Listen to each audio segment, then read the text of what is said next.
organisation Undoing Tax Abuse is dismayed by the adoption of that Electoral Amendment Bill mentioned just earlier. MPs voted to approve the controversial bill earlier today. Rachel Fischer from Outa joins us now for some reaction. She's joining us live from Cape Town, where she's in the midst of a load-shedding session. Such is the reality of life right now. Rachel, thank you so much for your time this evening. The results are in: 232 in favour, 98 against, and 3 abstentions. I mean, you were amongst, I think, some 30 civil society organisations who got together and wrote a really strong a letter imploring members of parliament to reconsider how they were going to vote on this amendment bill. But unfortunately, it just didn't work. Your immediate reaction to those numbers I've just read out? Two reactions. First, shocked. I think we all really hoped on some level that the message has gone through, and then the MPs would have taken this opportunity to take a stand for our constitution.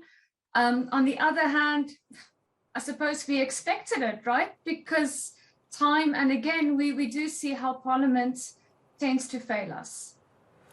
Yeah, indeed. Now, on paper, would you say this amendment bill was supposed to increase transparency? It was supposed to make it easier for individuals to run for office. It was supposed to allow voters to know who they are electing in Parliament. Does this amendment bill take us anywhere closer to that? Where do we stand right now? So as you stated, I mean, the bill as it currently stands did not make that provision. This was our issue from the onset. The whole process, yes, that was supposed to allow for equality and fairness, to allow for any person to stand that wants to take public office. And it was also supposed to allow every person who makes a vote for their vote to count.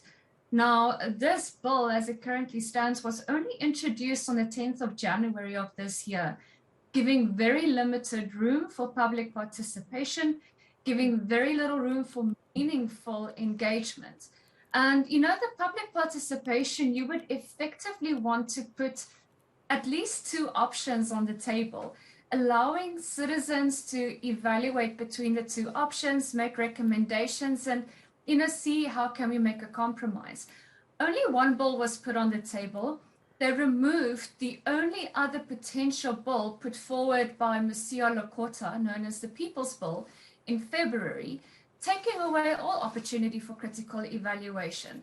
So as this bill stands, no, it doesn't allow for that equality and fairness between individuals that want to stand as independent candidates. So really, we shouldn't be surprised at the direction that Parliament voted, especially if you take into consideration the parties and the members of Parliament who find themselves in Parliament right now and what we know about their politics, because this plays right in the direction that they wanted to go, doesn't it?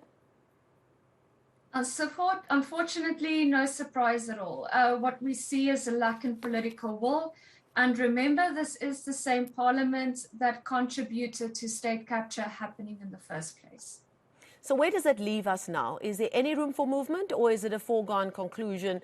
It goes for one more stamp of approval before it hits the desk of the president, and that's what we're going to be stuck for, and we go back into the merry-go-round around what we're used to our electoral system being as we head into the next big elections. Let's take it from the point of view of political parties and Parliament. This is most likely what they foresee happening. They've steamrolled this process. They will most likely continue steamrolling it through until they get that signature. However, we will keep on fighting. And, they can bargain on us putting pressure on them, especially if we can prove then that this bill fails to meet constitutional muster and take this to the court. Many of the civil society organizations are willing to do so. But let us not forget that we are dealing with the 2024 elections. We must give the IEC sufficient opportunity to prepare for these elections. What might happen then if this bill actually fails to be completely constitutional and the elections occur and somebody takes it to court?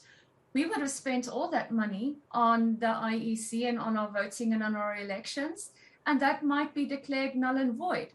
So what is the greatest concern that you want to, take into the balance? Are we taking into balance taking this to court before it gets too far, or are we putting our elections into some form of trouble, which is concerning?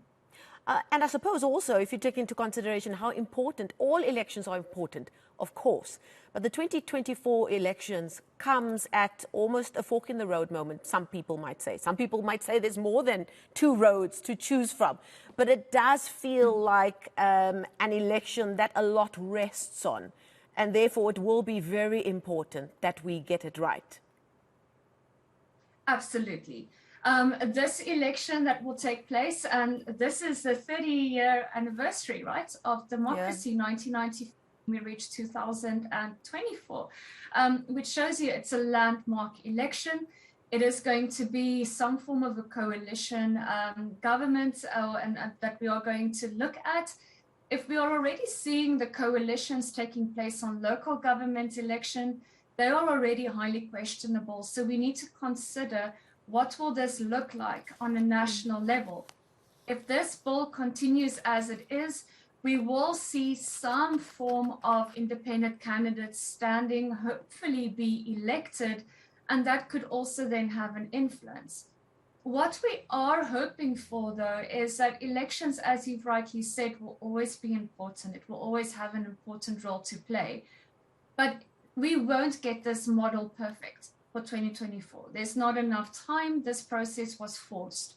But we can continue working towards a 2029 election that looks better.